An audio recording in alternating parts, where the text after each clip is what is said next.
দীর্ঘ ২১ ঘণ্টার ম্যারাথন বৈঠক শেষে কোনো চুক্তি ছাড়াই শেষ হল যুক্তরাষ্ট্র ও ইরানের মধ্যকার ঐতিহাসিক শান্তি আলোচনা।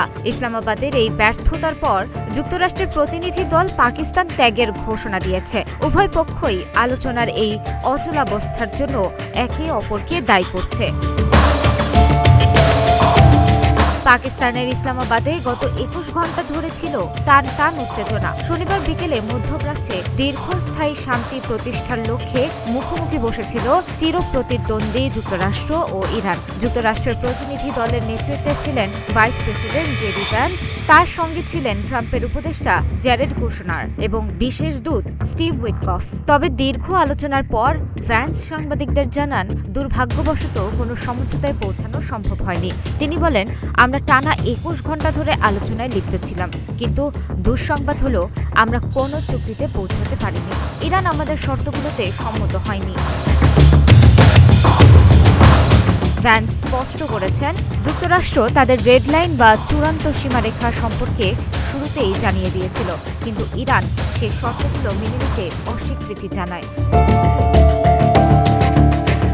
অন্যদিকে তেহরানের পক্ষ থেকেও কড়া প্রতিক্রিয়া এসেছে।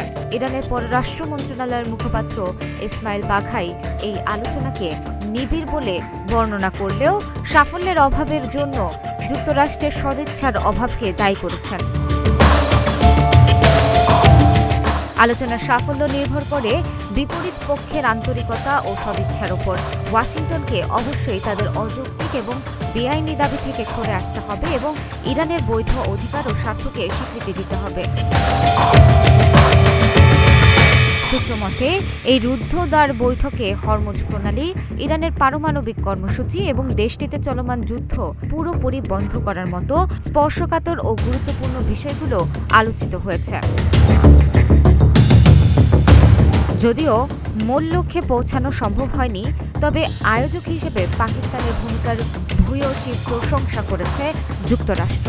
জেডি ভ্যান্স ব্যক্তিগতভাবে পাকিস্তানের প্রধানমন্ত্রী শাহবাজ শরীফ এবং ফিল্ড মার্শাল মুনিরকে তাদের চমৎকার ব্যবস্থাপনার জন্য ধন্যবাদ জানিয়েছেন।